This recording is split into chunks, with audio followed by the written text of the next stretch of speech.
자, 여러분 안녕하십니까? 반갑습니다. 다시 한번 인사드리겠습니다. 대전과 충남 행정을 지냈는데 지난 연초에 충남도청이 내부로 떠나면서 지금 충남도청 자리가 비어 있습니다. 상당히 그 선화동이 공동화되어 있죠. 여러분 아마 뉴스를 통해서 보셨을 거예요. 그래서 저는 대전발전 연구원장이기 때문에 대전의 모든 정책을 개발하고 연구하는 입장이기 때문에 그 충남도청이 떠나가는 자리를 무엇으로 메꿀 것인가, 어떻게 하면 그 공동화를 극복할 것인가에 대한 고민을 하고 있습니다. 그래서 제가 먼저 우리 윤석 의원 계시지만은 옛날에 근무하던 충남도 의원물로 대전발전 연구를 옮겨가서 거기에서 우리 박사들과 함께 충남도청 옛자리를 정말 복합문화예술 공간으로 만들며 노력을 하고 있습니다. 그리고 그 본관동은 어차피 이 건축 등록된 문화재이기 때문에 손을 댈 수가 없고 어떻게 하든 대한민국의 어떤 문화든 예술이든 디자인이든 이런 쪽에 박물관을 만들려고 제가 준비를 해서 정말 80년 동안 대전을 지켜왔던 충남도청 건물을 멋진 공간으로 만들 준비하고 있습니다. 어쨌든 대전과 충남은 떼려야 뗄 수 없는 형제관계이기 때문에 끝까지 함께 갔으면 좋겠다는 생각을 갖고 있고요. 그러나 우리 충남이 하트 오브 코리아, 한국의 심장인 중심이죠. 대전과 세종, 충남은 대한민국의 중심입니다. 특히 세종시가 내려옴으로 해서 정말 전국 권력의 3분의 2가 우리 충청도 땅에 와 있는 겁니다.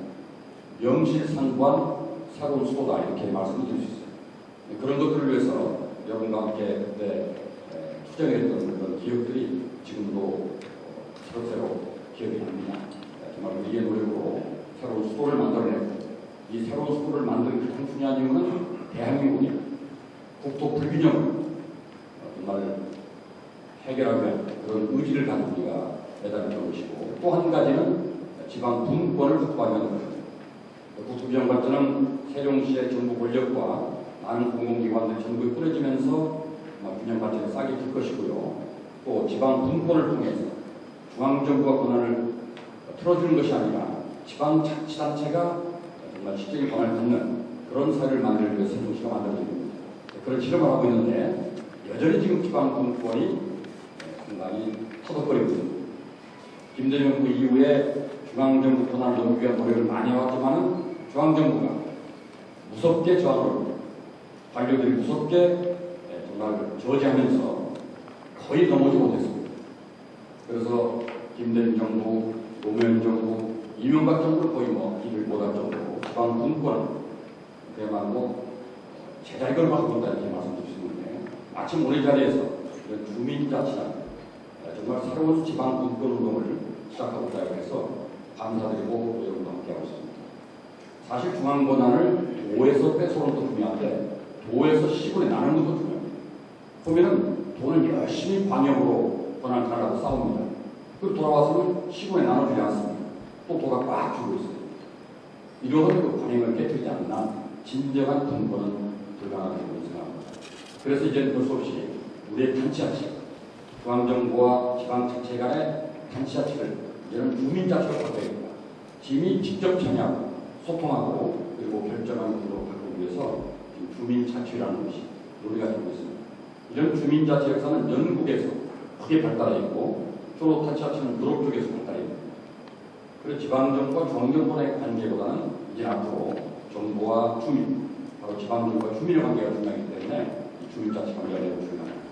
그런 것들 역사적인 좀 흐름을 보기 위해서 제가 환경변화부터 좀 잠깐 소개를 해드리겠습니다. 먼저 오늘 시대는 소통과 창조가 매우 중요한 시대입니다.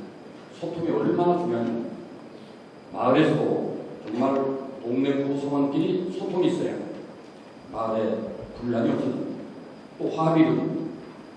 도시에서는 최근에 층간소음 문제 때문에 문제가 많은 거 여러분 들어보셨죠? 살인까지 벌어지고 있습니다. 윗집에서 뛰는 것 때문에 아랫집에서 항의를 하고 그것 때문에 시비가 붙어가지고 아주 살인까지 벌어지는 층간소음의 문제가 심각합니다. 그런데 이게 소통이 부재하기 때문에 그런 문제가 발생합니다. 저도 아이를 30년 전에 키우면서 정말 아랫집과 많이 싸웠습니다. 아랫집에 의사부부가 살았는데 아주 까다로운 분이었어요. 9시만 되면 전화가 울려옵니다. 핸드폰, 인터폰이 울립니다. 애들을 태우라고 하고, 뛰어다니고 다리를 묶어두라고 이렇게 전화가 오는 겁니다. 그래서, 아이고, 죄송하다. 우리 애들도 약간 희망스럽고, 그래서 죄송합니다. 내가 재우겠다.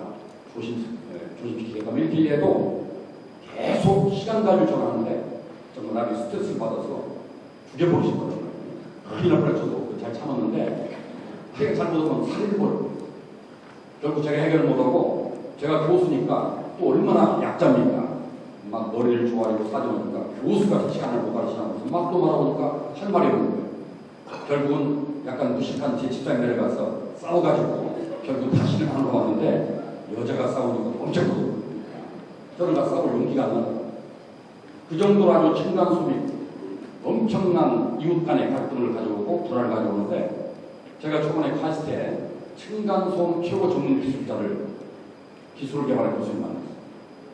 교수님 요새 이렇게 층간소음 때문에 시끄러운데 산까지 벌어지는데 요즘 기술 좀 발달했습니까? 물어봤더니 30년 전에 비하면 엄청나게 기술이 발달했다. 그러면서 뭐라고 하냐면, 그래도 기술이 발달해도 방법은 딱 한 가지다.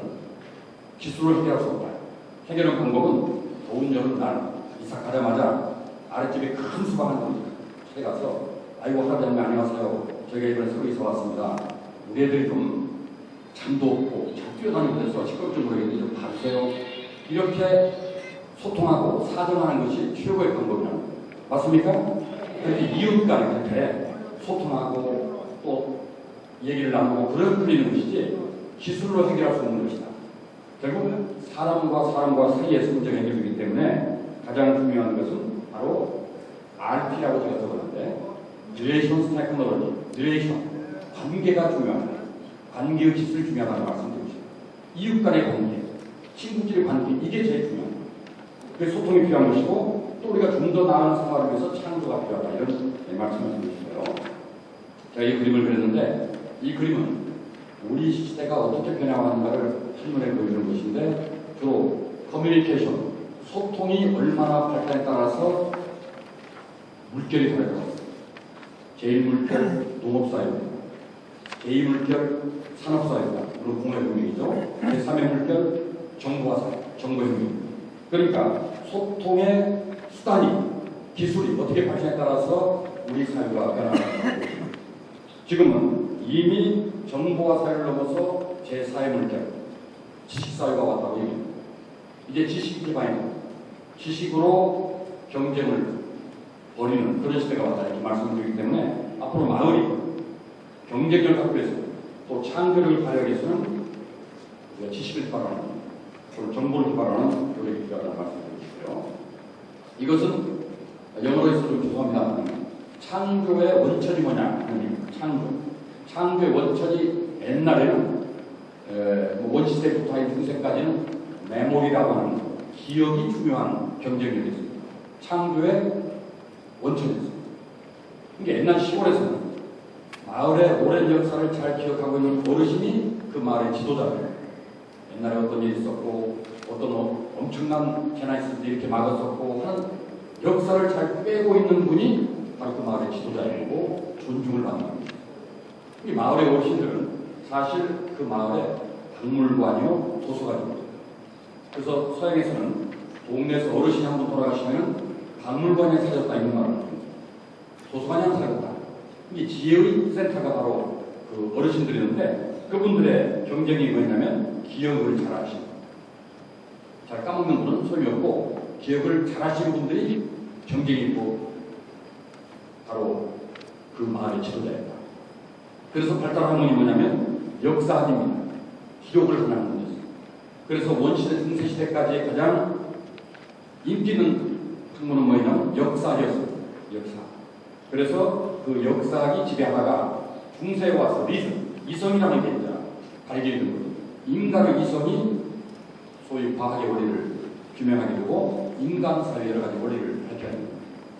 왜 비가 오는지, 왜 저 지역은 가뭄이 드는지를 규명할 수 있는 그런 과학적인 원리가 발견이 되게 된 리즘입니다.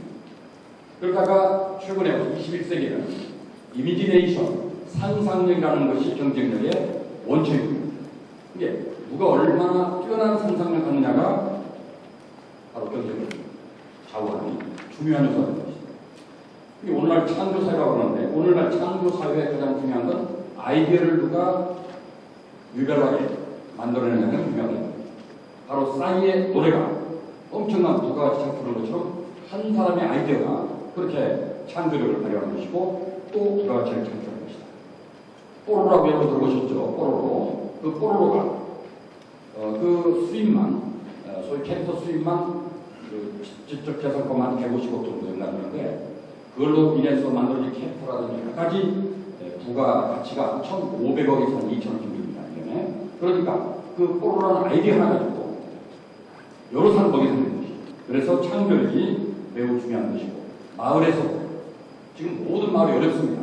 어려운데 우리 마을이 좀 더 잘 사는 방법 또는 우리 마을이 좀 더 화목한 마을을 만드는 방법은 누가 더 차별화된 아이디어를 내느냐 여기 달려있다는 것을 좀 말씀을 드리고 싶고 그건 한 사람 노력보다는 여러 사람이 함께 노력하는 게 중요하다. 바로 여기에 담쟁이라는 시를 지금 갖다 봤는데 저것은 벽이고 저걸 올라갈 수 없다고 어쩔 수 없는 벽이라고 느낄 때는 그때 우리는 이 담쟁이가 소리 없이 기어오르는데 혼자 오르는 게 아니라 여럿이 손을 잡고 함께 올라가는 겁니다. 그래야 그 벽을 넘을 수 있다는 것을 이렇게 담고 있는 것이죠.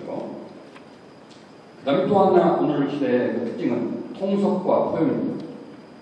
이제는 하나의 항목만 해가지고 또 하나의 어떤 해결책만 가지고는 그 문제를 풀 수가 없어요. 우리 마을에 생긴 문제를 여러 사람의 지혜가 모아져야 풀어지는 통섭의 시대다. 인문, 사회, 재능과학이 모두 모여서 문제를 진단하고 처방하는 그 시대가 바로 통섭의 시대입니다. 그래서 요즘은 통섭 학문이라는 것들이 유행하고 있죠. 또 한 가지 포용 시대입니다. 복잡하고 다양하기 때문에 이제는 포용할 수밖에 없는 여러분 바로 이웃에는 다문화 가정이 와 있습니다. 그들을 포용하지 않고는 그 마을에 화목을 도모할 수가 없어요. 바로 그런 것들이 오는 시대라는 걸 말씀드리고 싶어요. 여기 그림 보는 것처럼 시대의 변화는 농본 사회에서 자본 사회, 유본 사회로 왔다는 말씀을 드리는데 지본, 땅이 가장 중요한 시대가 있었습니다. 농사를 짓는 시대. 뭐 지금도 자본 시대에도 토지가 중요했죠. 그러나 돈이 더 중요한 그런 시대를 우리가 살아왔습니다. 산업사회라고. 지금은 땅이나 돈보다 뇌가 좋은 사람, 머리가 좋은 사람, 아이디어가 뛰어난 사람이 그 땅과 돈을 다 차지할 수 있다. 이렇게 말씀하셨습니다. 아무리 땅을 갖고 있어도 아이디어가 없으면, 정보가 없으면 그 땅을 뺏기게 됩니다. 돈이 아무리 많아도 투자할 곳을 제대로 찾지 못한다면 아이디어 있는 사람에게 뺏기게 되는 것이다. 그래서 오늘 시대를 뇌본 사회라고 얘기하는 것이다. 뇌가 얼마나 중요한가를 의미하는 것이다. 우리의 뇌는 약 1억 5천만 개의 세포로 구성이 되더라고요. 1억 5천만 개. 여러분 죽을 때까지 우리가 1억 5천만 개의 세포 중에 몇 프로쯤이나 쓰고 인생은 그만둘 것 같습니다. 여러분 대략 죽을 때까지 몇 프로쯤 쓸 것 같아요. 여러분 뇌세포. 네? 대략 몇 프로쯤 여러분 뭐 기준에 한번 비추어서 30% 쓰시는 분 나왔네. 좀 더 쓰시는 분. 다 30% 이하 쓰고 계세요? 앞으로 주민자치를 위해서 나머지 남겨놨나요? 보통 사람은 죽을 때까지 3%뿐이 못 씁니다. 발명왕 에디슨이 얼마 썼느냐? 유전자 감식을 해보니까 5% 썼어. 5%. 그 발명왕 에디슨 전기를 발명한 사람 말이죠. 20세기 천재였던 아인슈타인 7% 썼습니다. 7%. 그러면 여러분이나 저 같은 경우는 보통 사람이니까 몇 프로예요? 죽을 때 3%뿐이 못 씁니다. 혹시 머리가 터질까 봐 쓰는 분 계시면 전혀 걱정 말고 마음껏 쓰십시오. 97%가 남아있기 때문에 머리는 쓸수록 얼마든지 여러분들의 요구를 감당할 수 있습니다. 아마 우리 시대에 가장 머리를 많이 쓴 분을 찾아가면 저는 고 정규영 기자를 찾고 참 머리 많이 씁니다. 그분의 학력이 뭐죠? 초등학교였죠. 통천에 국민학교에 나왔어요. 머리는 좋은 분이었지만 가정이 어려워서 소한말이 훔쳐가지고 뛰쳐나왔어요. 근데 이분은 모든 사물을 대할 때 항상 머리를 씁니다. 이분이 처음 취업한 데가 공물상이었습니다. 공물상에 취업 조건이 뭐냐면 자전거를 짐수레를 끌 줄 아는 능력을 가지고 있는 거예요. 이 양반이 밤새 생활한다고 12시간 연습해가지고 짐수레를 끌어가지고 짐자전거를 끄는 연습을 해가지고 합격을 했어요. 그럼 보통 배달꾼처럼 시키는 대로 배달하고 와서 뒤집어 차리는 게 아니라 이 사람은 곡식을 정기를 했어요. 재고 정기를 시키고 남들은 그냥 그 창고에다가 자기 바쁜데 이분은 쌀은 쌀, 쌀도 인천쌀, 빈대쌀, 콩, 조, 옥수수 전부 분류해 놨어요. 이 주문용 바로 빼다가 갖다 주시는 거죠. 그리고 자기가 배달한 집에는 언제 배달하는가 기록을 해놨어요. 그리고 이때 지금 떨어질 거라고 생각하면 전화를 합니다. 아, 지금 사모님 쌀 떨어지면 됐죠? 배달할까요? 깜짝 놀라고 감동을 받게 되는 거죠. 이래서 인기롭게 되는 거예요. 그래서 이 쌀가게 주인이 쌀가게를 넘기면서 정주인 회장에게 싼 값에 넘겨줍니다. 그것이 기반이 돼가지고 이분이 이제 청량리에 카센터를 만들게 되는 거예요. 카센터를 만들고 살면서도 돈을 아껴야 되기 때문에 공동파이가 찬 겁니다. 소위 노동자들의 합소에 가서 여러 명들 금이 막 자는 거 합숙방 있지 않습니까? 거기 자는데 이분이 다 견딜 수 있는데 이 빈대 때문에 잘 못 자요. 밤새 빈대와 전쟁하다가 긋고 피나고 그러다가 잠을 설치고 다음날 일을 잘 못하는 거예요. 그래서 이 양반이 머리를 썼습니다. 빈대와의 전쟁을 섞어 어떻게 했느냐? 그날은 그 방에 들어가서 책상을 차지하고 이건 앞으로 내 침대니까 아무 손대지 말라고는 그 위에 올라가셨는데 그 대신 그 책상 다리 밑에다가 세숫대를 하나씩 받쳐놨습니다. 물을 담아가지고. 그럼 빈대가 수영을 하지만 건너오지 못하겠죠? 그래서 이제 편안하게 침대에 잠을 자고 책상 위에서. 그런데 그 다음날 또 물을 뜯기 시작하는 거예요. 아니 물을 분명히 세숫대에 담아서 해놨는데 불구하고 빈대가 뜯어먹습니다. 빈대가 어떻게 올라오는가 보니까 그 책상 다리를 타고 올라온 게 아니라 벽을 타고 올라와서 그 천장에 뛰어내서 낙하해가 뜯어먹거든요. 이렇게 빈대만도 머리를 쓰고 있는데 사람이 머리 안 쓴다면 빈대만도 못하다 이렇게 생각한 분이 정교시. 근데 이분은 하여간 유행본 묘지를 만들 때 아이디어, 그 다음에 우리 서산 간척제를 아시죠? 지금도 배가 그대로 있나요? 배 유소져 있죠? 아무도 끝 물막이를 할 수 있는 아이디어를 해서 없어요. 세계 유명한 토목공학자도 이 물살을 막을 수 있는 공법을 내놓지 못하는 거예요. 그래서 아시아사에 물 판다고 정경 회장이 자기 병으로 때 버릴 폐유수를 갖다가 사가지고 거기다 물을 담궈서 갈아쳐가지고 물막이를 했어요. 그 성공했지 않습니까? 이걸 지금 전 세계에 정경 공법으로 소문나 있어요. 이렇게 끊임없이 순간순간 문제 부닥치마다 아이디어를 내고 머리를 썼던 분이에요. 그래서 성공했다 이렇게 보시는 거거든요. 그래서 바로 이 뇌가 중요하다는 말씀을 여러분에게 드리는 겁니다. 또 한 가지는 이 시대는 아까 말씀드린 것처럼 기지근호, 풍부한 상상력과 섬세한 심량을 가지고 전체를 아우르는 리더십이 필요하십니다. 이제는 영화 감독처럼 모든 걸 다 챙겨보세요. 그런 기지근호적인 관점이 중요하고 오늘의 시대는 또 꿈이 이루어진 시대입니다. 혼자 꾸는 꿈은 이루어지지 않지만 여럿이 꾸면 이 담쟁이처럼 여럿이 손을 잡고 올라가면 이루어낸다. 여러분 이미 경험했죠.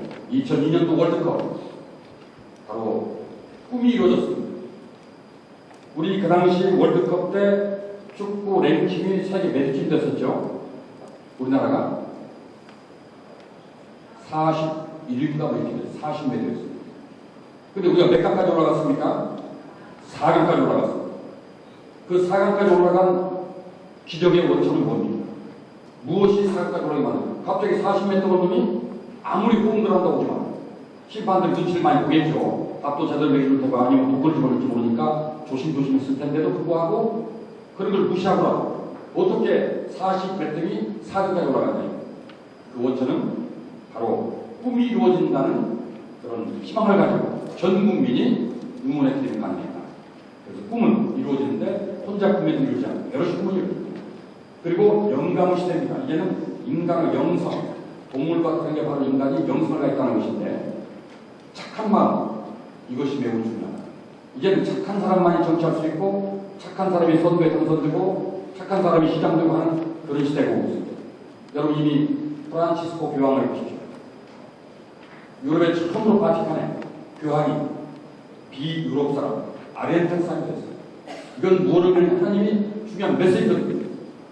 이제는 꼭 주류가 아니라 비주류가 올라설 수 있는, 오바마도 마찬가지입니다. 비주류가 올라설 수 있는 그리고 이 프란시스코는 교황 당선되면서 취임식에 리무진을 타고 가는 게 아니라 버스를 다른 추경과 함께 타고 갔지 않습니까? 얼마나 서민적 모습을 보였어요? 또 취임하고 나서 맨 먼저 방문한 곳이 교도소, 가장 어려운 상황. 거기에서도 소녀 죄수들의 발을 닦아주고 입을 맞췄습니다. 그건 있을 수 없는 일을 이 양반이 파악했다는 거예요. 이게 뭐냐면 바로 오늘 시대는 사람이 도움을 받아는 게 착한 마음을 갖고 있다. 신의 존재를 알고 있다면 나쁜 일은 없습니다. 교회를 다니면서 성당을 다니면서 절을 다니면서 나쁜 사람은 신이 없다고 믿는 사람들입니다. 위장하는 거죠.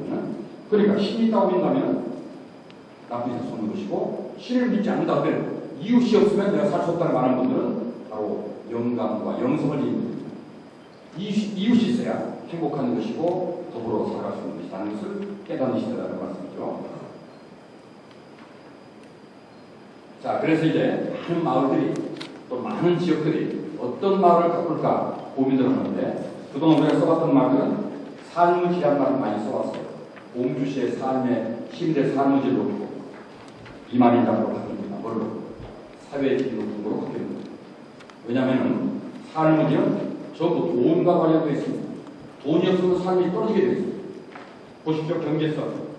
경제성이라는 것은 내가 일자리가 있는가, 일자리 잃어버렸을 때 실업수당을 주는가, 그리고 재취업을 위한 훈련을 시키는가, 뭐 이렇게 전부 다 경제성입니다. 돈이 있어야 됩니다. 그래 가능해요. 두 번째, 쾌적성. 얼마나 오래 살 수 있는가, 그리고 환경이 깨끗한가, 이런 문제입니다. 환경을 깨끗하려면 더 많은 환경 기초시설을 투자해야 되고 또 예방을 해야 되고, 또 오래 살려면 의료시설이 좋아야 되고 또 예방도 해야 되고, 다 돈이 들어가는 겁니다. 여러분, 전국에서 17개 시도, 세종시까지 가장 오래 사는 도시가 여러분 어디라고 생각하십니까? 장수도시. 전국 17개 시도 중에 가장 오래 사는 도시. 네? 공주? 예양시라고 생각하시군요. 네. 뭐 충남 이런 말 하시는데, 가장 오래 사는 도시가 서울입니다. 서울. 놀랍죠, 여러분들? 아니, 서울 사람들 공교도 하고 막 복잡해서 빨리 죽을 것 같은데 오래 삽니다. 왜 그럴까요? 네? 병원. 그렇죠.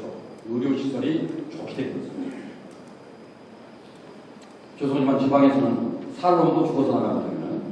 왜냐하면 의료시설이 형편없기 때문에, 의사의 수준이 떨어지기 때문에. 서울은 죽을 놈도 살려내야 됩니다. 그래서 약간 지방에서 중병 걸리면은 목숨 걸고 삼성병원, 서울병원, 서울대병원, 아산병원, 온갖 떼걸머리 가거나 안 되면 응급실 복도에 있다가 죽기도 하고 막 하기도 하고. 왜냐하면 의료시설입니다. 또 한 가지 서울 사람들 오래 사는 이유가 있습니다. 많이 걷기 때문입니다. 많이 걷고 빨리 걷기 때문에 오래 삽니다. 우리 공주 시민들, 또 우리 충남 도민들도 많이 걸으셔야 돼요. 그래 오래 삽니다. 왜냐하면 서울은 교통 구조가요, 대중교통으로 구성되어 있습니다. 대중교통 이용률이 61%입니다. 대부분 버스나 지하철을 이용합니다. 택시를 누가 이용하냐? 시골에서 올라간 사람. 먼 곳으로 가기, 시골에서 올라갈 택시 같은. 그러면 약속 시간까지도 못 왔뿐 아니라 돈은 엄청나게 그냥 다 같이 쓰면 돼요. 서울 사람 절대 약속하면 택시를 타지 않습니다. 지하철을 타죠. 그러니까 지하철 타면 어때요? 내려갔다 올라갔다 환승하다가 몇백 미터 왔다 갔다 엄청 컸습니다. 버스 타다가 막 뛰어가서 타요. 왜냐하면 버스가 정류장이 안 서요. 사람이 많으니까 조금 더 앞에 갔었죠. 막 뛰어가 달려가서 막 올라탑니다. 이렇게 살다 보니까 서울 사람은 빨리 걷고 많이 걸어서 오래 산다. 그게 통계가 나와 있어요. 서울, 미국에 교과대 조사했는데 뉴욕에 사는 할아버지입니다. 저 미국 시골에 사는 사람이 오래 사는 이유를 찾아봤어요.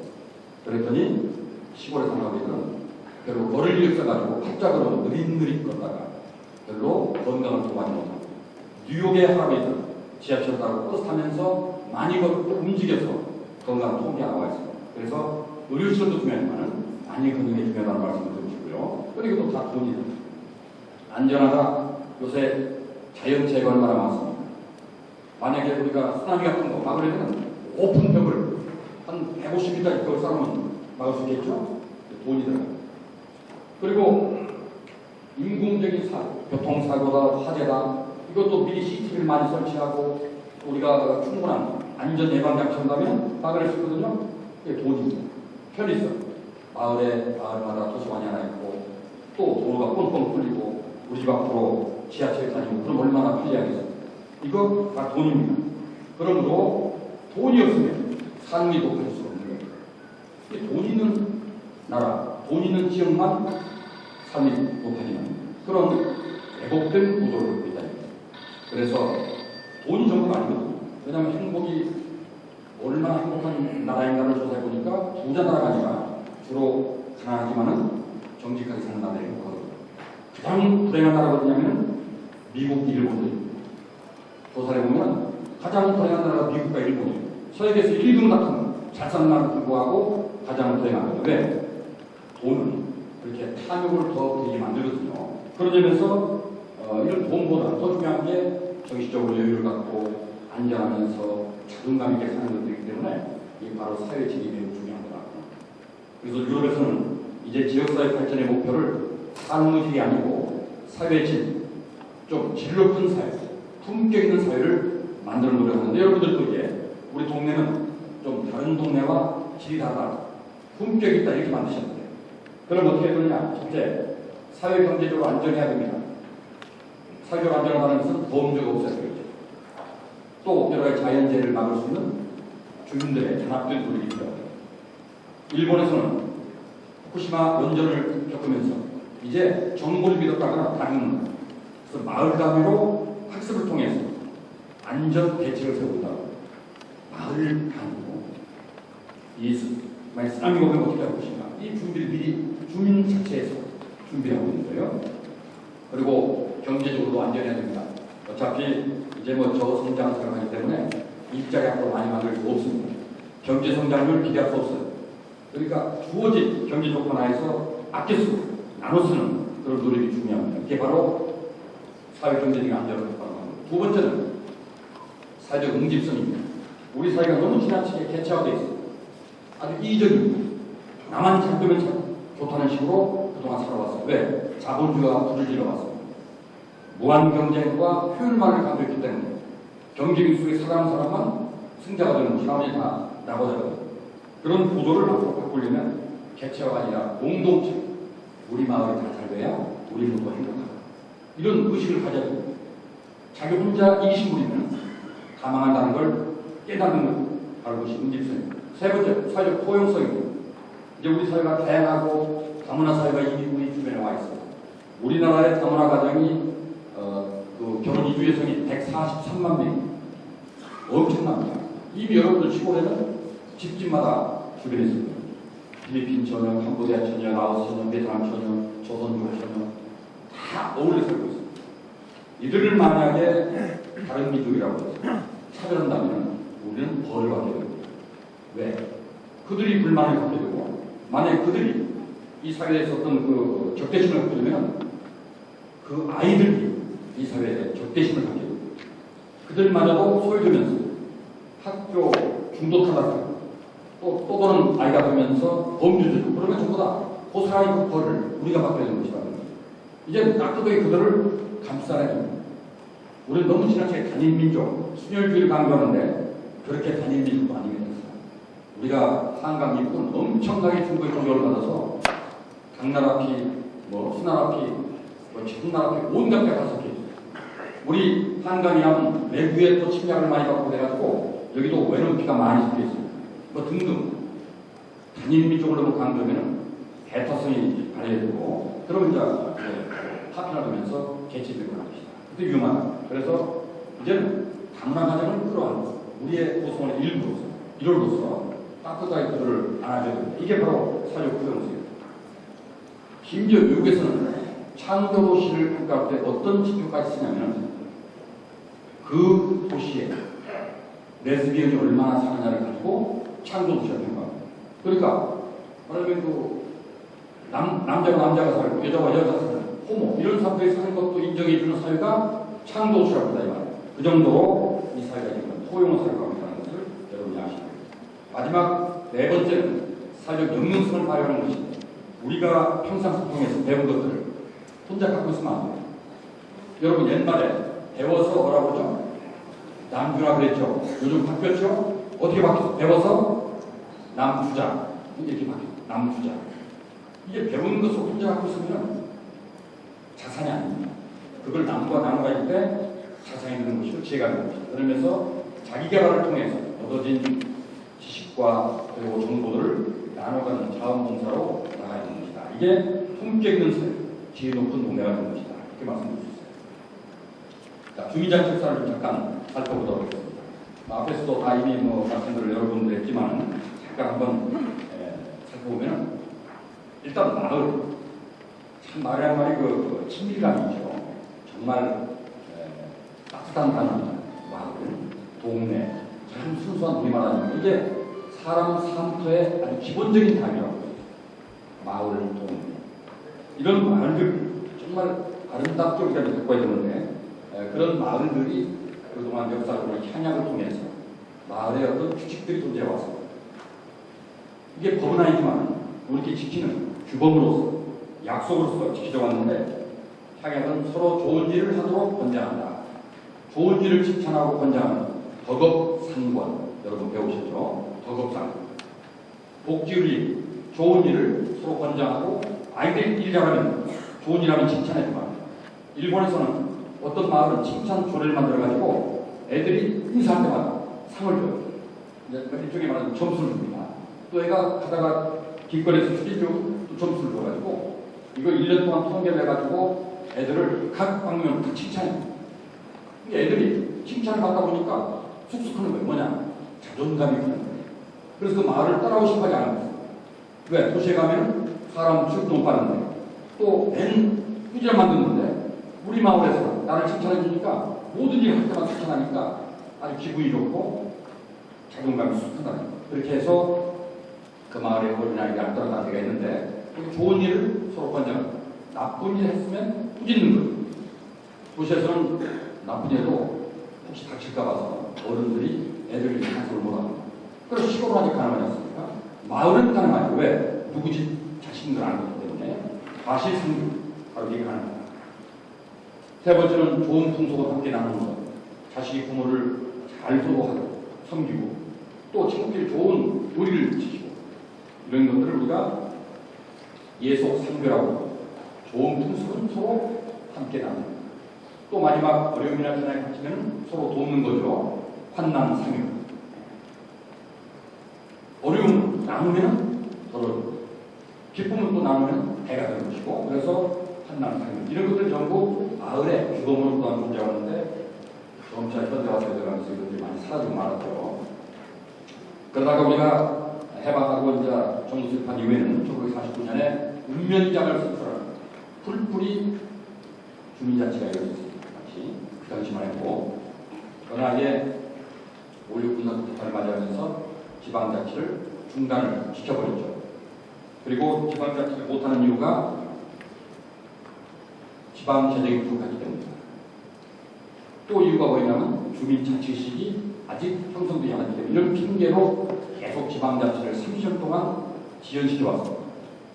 결국 민주화 바람 때문에 91년에 처음으로 우리 의원을 뽑기 시작한 소위 그 지방자치 부활을 맞게 되고 95년에 타치한 선거까지 이어지게 됐는데 그러면서 이 읍면동은 하나의 행정 단위로 전락하게 된 거죠. 그래서 이 읍면동을 99년 이후에는 주민자치센터라고 해서 김대중정부에서 주민자치의 공간으로 만들었습니다. 동사무소에서 이름을 주민자치센터, 또 어디 주민문화센터, 또 주민학습센터, 온갖 이름을 최근에 많이 바뀌었지만은 통칭하면 주민자치센터라고 우리가 이름을 해봤고 그 역할을 그래서 주민자치활동, 여가문화, 사회교육 이쪽에 평상시 이루어졌던 것이죠. 정보교환, 경제협력, 마을복지 일종의 서로 복지를 나누는 그런 공간이었습니다.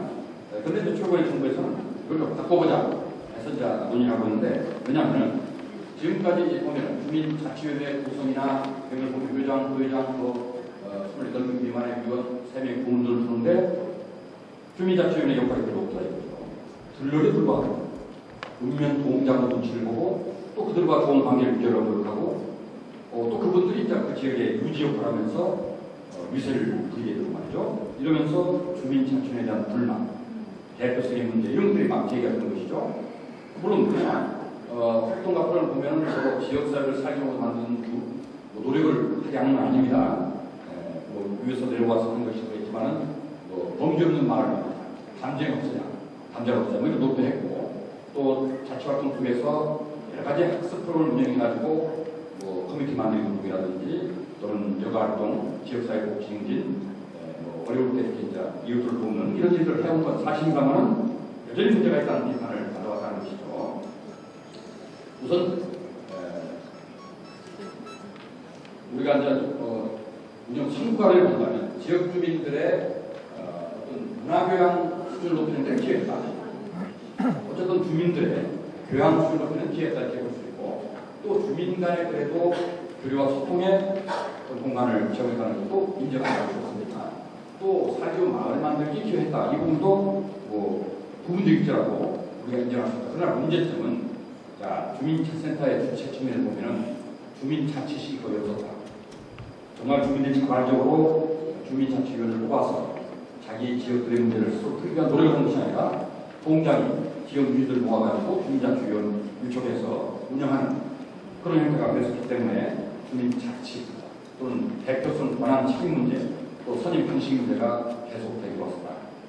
두 번째, 환경 측면 보면 담당 공무원이 타 업무와 막 겸용하다 보니까 너무 과부하 걸리는 겁니다. 제대로 서비스를 할 수 없는 주민생활지원 서비스의 통합 기능을 수행했다 이렇게 볼 수 있습니다. 정말 주민자치센터에 있는 공무원들은 정말 온갖 일을 다 해야 됩니다. 복지, 안전, 예를 들면 범죄 안전, 또는 뭐 행정, 모든 신고를 다 해야 됩니다. 그런 가운데 상당히 과거가 되었다 이렇게 볼 수 있고 활동 측면에 보면 주로 주민자치센터의 활동 프로그램이 인기 있는 프로그램으로 운영됩니다. 사람이 없는 프로그램은 운영을 안 해요. 그러다 보니까 노래 교실 가장 많이 하는데 댄스 교실 또는 뭐 여러 가지 뭐 건강 교실 뭐 이런 중심으로 운영이 됩니다.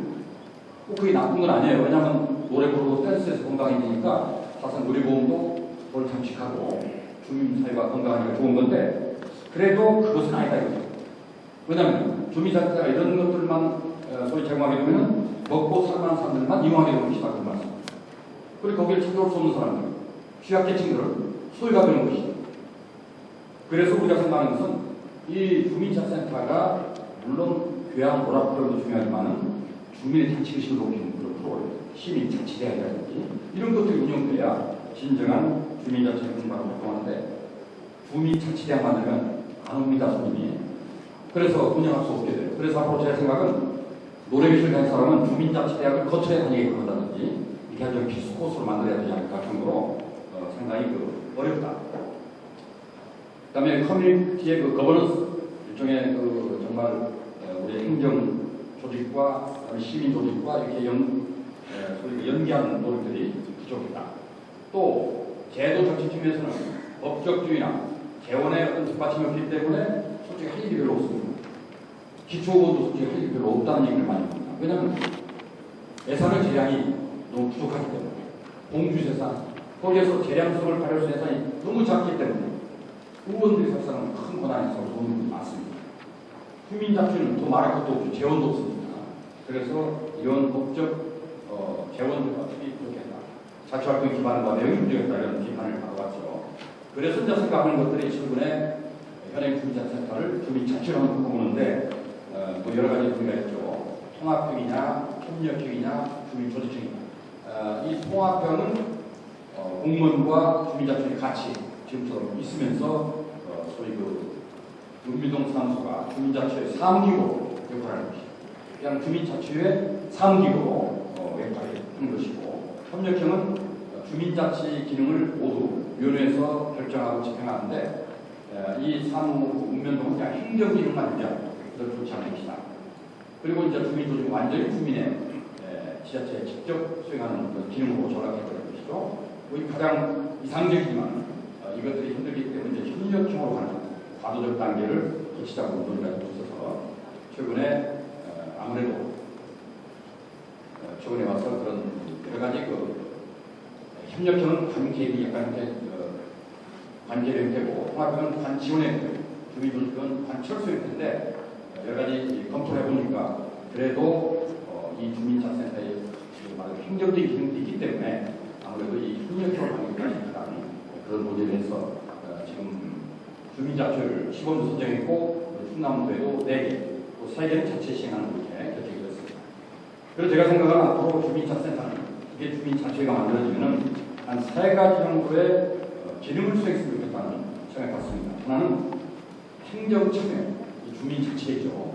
정말 우리가 공주시, 정말 시정이 돼서 또 우리 읍면동 동정이 돼서 참여할 수 있는 어떤 기초적인 의사결정의 공간이 됐습니다.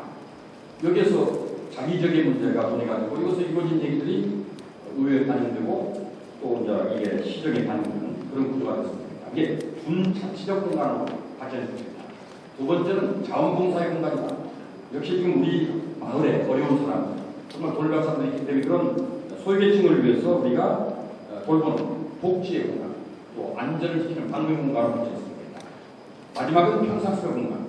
여기에서 주민들의 자식을 높이고 또 우리 지역사회의 품격을 높이기 위해서 끊임없이 우리는 학습해야 합니다. 죽을 때까지 배워야 되는데 여기에서 좋은 마을 만들기 위해서 사역자분을 구성하는 노력을 했으면 좋겠다.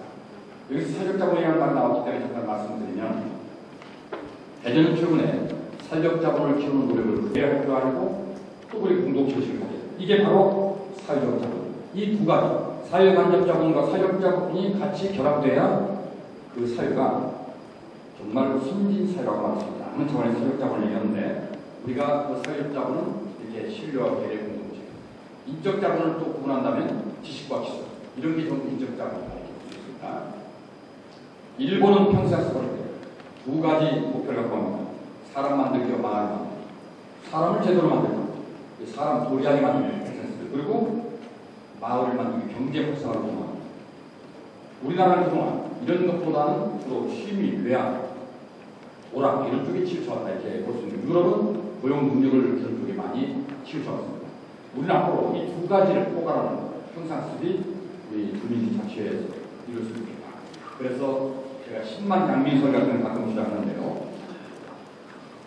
율곡 선생님이 말씀했던 것처럼 10만 양병, 10만의 양병만 있었으면 길었으면 임진왜란과 같은 것처럼 우리 고을에 공격한 10,000명 정도가 있으면 좋겠습니다. 대전 한 10만 명.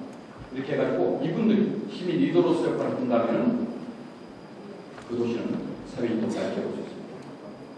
제가 좀 시간을 좀 아끼기 위해서 좀 빨리 넘어가면 행복한 마을을 우리가 만드는 것이 모두의 꿈입니다. 행복이라는 단어가 없는 정치 자체가 필요 없어요.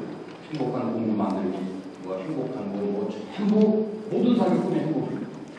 우리가 희망을 하는 노래를 한번 여러분 예로 들어봐도 노를 저어가자 노를 가자 무엇 가득한 희망을 하나 이렇게 있습니다. 그 순서가 뭡니까?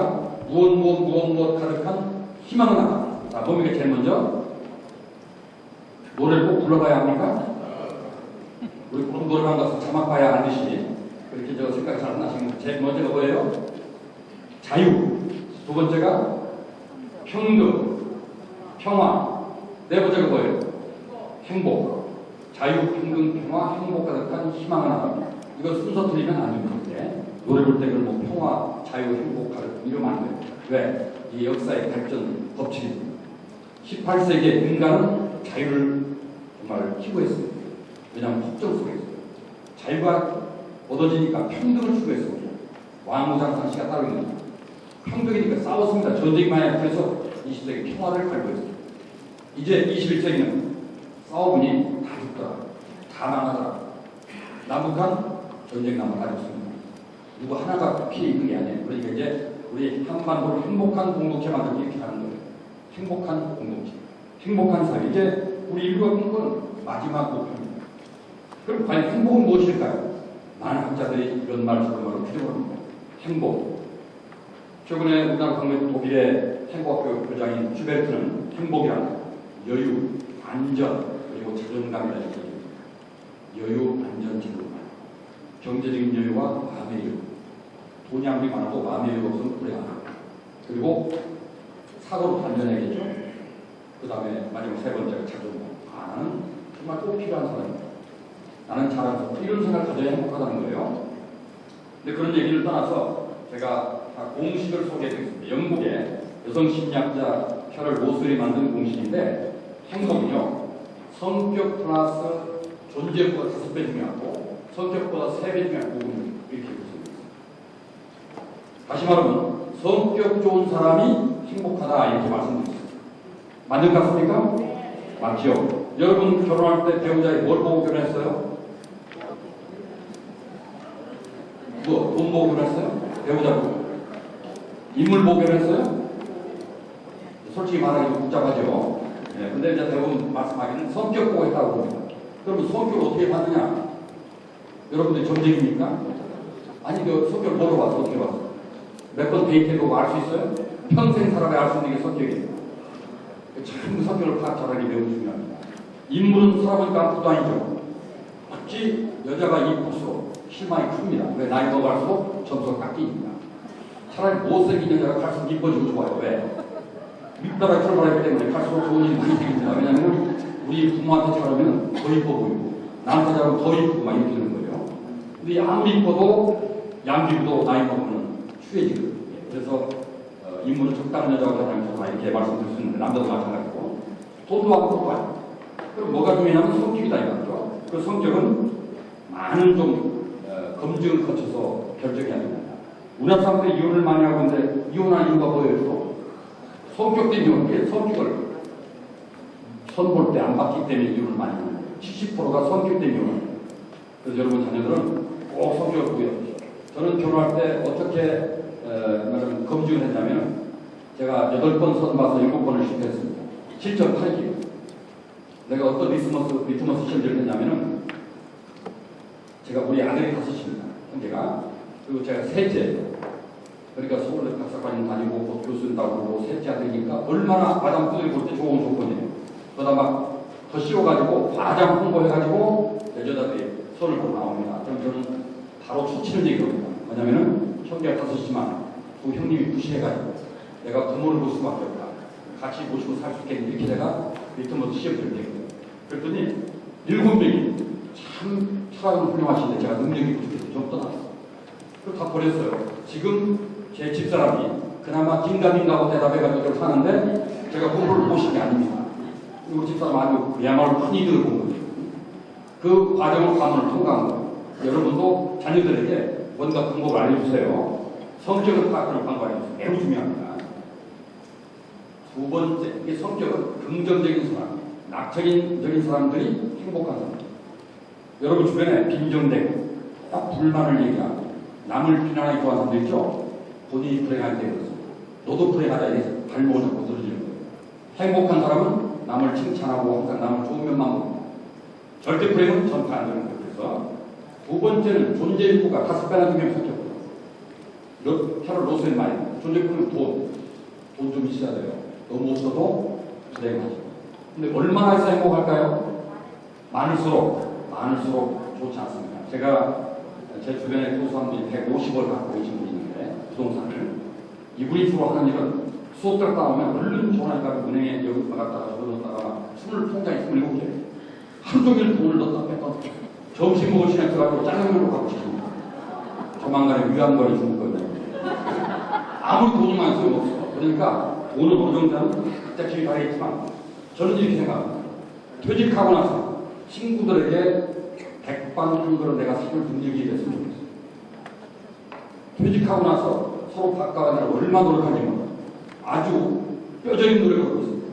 밥 먹을 때 백인한테 쏙 들어가서 늦게 나온다든지 뭐 노력을 엄청나게 하는데 그러지 말고 바꿔낼 정도가 있으면 좋겠다는 생각이 들어요. 그런데 절대 돈을 자식들에게 빨리 물리지 않는 거 아시죠 여러분들? 어떤 부모가 머리가 트였다고 자기들 빨리 기반만을 빨리 물렸다가 강한 피해 있습니다. 밥을 해주고 이 아버지가 뇌졸중으로 숨져버렸습니다. 그래가지고 유학을 입원이 됐는데 자녀들이 처음에 찾아와서 우리가 셋이 남자고 이제 이남 1년인데 우리 아버지가 오래간에 찾아있으니까 우리 역할로 나가자. 그러더니 한 1년 지나니까 안장사기 시작하는 거예요. 얼마나 실망스럽습니까? 그래서 부부가 좀 짰는데 1년 만에 딸이 그래도 항상 다른 분들 부모를 생각하는지 오랜만에 찾아왔어요. 누나 찾아와가지고 엄마가 아빠한테 물어봅니다. 참 여보 그때 안 산다면 어떻게 하지? 이렇게 물어보니까 애가 귀가 뻘쩍 뛰고 아직도 안 나오고 있고 면 이걸 몰랐구나. 그냥 얼른 올라가서 오빠들한테 오빠 큰일 났어 보니까 아직 아버지 안 산다고 갖고 있더라고. 우리 열심히 했더라고. 그냥 열심히 내려와서 혼자 표도하기 시작합니다. 그리고 아버지가 돌아가셨어요. 40대 딱 지나니까 장남이 말을 꺼내기 시작합니다. 어머니 이거 아버지가 보니까 땅은 좀 난 것 같은데 무슨 땅? 안산에 땅이 있다면서요. 살려다가 안산 땅. 살려다가 안산 땅이라는 거예요. 그래가지고 하고 표도를 받았다는 얘기인데 절대 돈은 미리 부르지 마십시오. 건강해야 됩니다. 건강해야 행복하죠. 병원에서 우리가 행복을 얘기할 수 없습니다. 세 번째, 친구. 매우 중요합니다. 노를 준비할 때 돈과 함께 꼭 준비할 게 있어요. 친구를 준비하셔야 돼요. 행복의 가장 큰 원천이 친구라고 해요. 남자는 젊은 친구를 좋아하다가 나이 먹으면 친구를 다 떼어냅니다. 50 넘으면 떼어내요. 왜? 그때부터 돈도 부족하고 만나면 창피하기도 하고 그러니까 집으로 기어들기 시작해요. 젊어서는 왜 그렇게 집으로 타고 그냥 신혼 때도 집에 안 들어오고 그냥 영화 잡고 돌아다니잖아요. 저도 그랬으니까 뭐 있는지 모르지 많이 갔나 집에 안 들어가고 친구로 돌아요. 근데 50 넘으면 슬슬 기어들어와. 근데 여자는 그때부터 기어나가기 시작해요.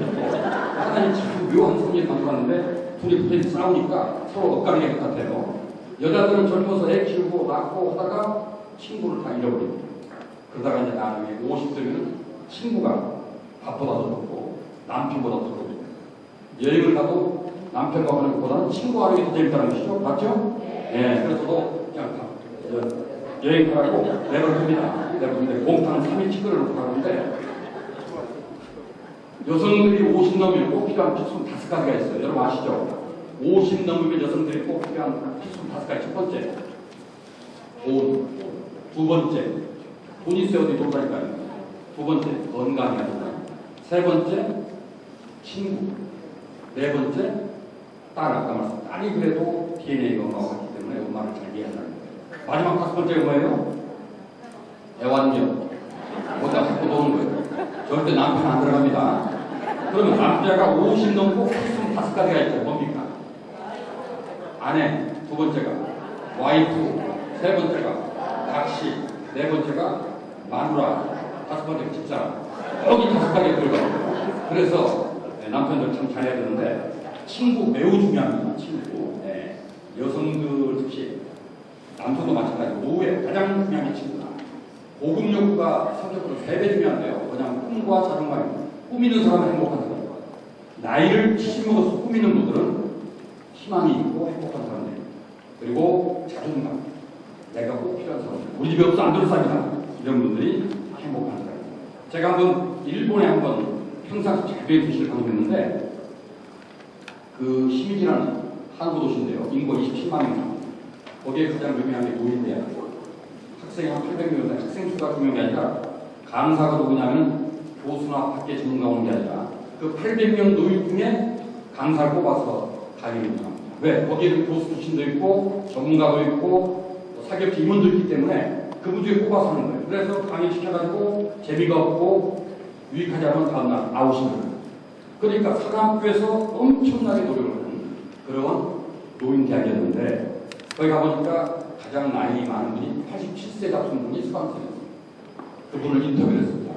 할아버지는 어떤 강의 듣고 했었더니 영어 뼈를 배워요. 87세 같은 분이 영어 뼈를. 그래서 의아해가지고 물어봤죠. 할아버지 영어를 왜 어디 쓰시라고 했더니 나는 문화유산 해설사인데 내가 정말 우리 공족사를 잘 알고 있는데 외국인이 오면 숨기 바쁘다. 왜 영어를 못해? 그래서 반드시 영어를 배워가지고 영어로 공주 문화유산을 영어로 해석하고 싶다. 속으로 참 걱정되더라고. 언제 배워서 언제 설명할까? 그 영어로 설명하는 게 몇 년 걸립니다. 저 준비하려면. 그렇게 얼른 그 할아버지가 놓치고 뭐라고 하면 배우다 죽으면 염려대왕이 너희는 어디서 왔냐? 하면 I'm from America. 이 말을 한마디 쓰겠다. 염려대왕이 너 어디서 왔냐? 그러면 나 미국에서 왔다. 이 말만 해주면 미국에 편하겠다. 일본에 사는 게 너무 자기는 불행하고 두렵다. 왜냐면 재난 때문에. 이게 꿈꾸는 게 미국입니다. I'm from America. 이 말만 써도 나는 죽어서 여한이 없다. 그런 꿈을 가지고 배우더라. 이 말이 참 중요한 겁니다. 마지막 말씀드립니다. 행복은 절대 혼자 행복해서는 행복할 수 없습니다. 나와 내가 행복한 것은 3분의 1이 아닙니다. 내 가까운 이웃이, 내 친척이, 또 모르는 사람들 불행한데 우리 가족만 행복하면 어디가 우도 못합니다. 자랑하지 못합니다. 내 친구와 가까운 이웃이 행복해져야 3분의 2의 행복이 채워져요. 근데 이래도 행복을 마음껏 누릴 수 없어. 왜? 잘 모르지만 불행한 상대의 주변에 많다면 행복하다고 말할 수 없어요. 공격받을 수 있고 또 비난받을 수 있기 때문에. 그래서 진정한 행복은 모르는 이웃까지 행복하도록 노력해가는 것이다. 그래야 3분의 3 온전한 행복이 됩니다. 하는 차원에서 여러분 좋은 마을 만들기 위해서 바로 나뿐이 아니라 이웃 또는 잘 모르는 사람들까지도 행복하게 만드는 그런 목표를 가지고 좋은 마음을 갖고 주시기 바랍니다. 여러분 감사합니다.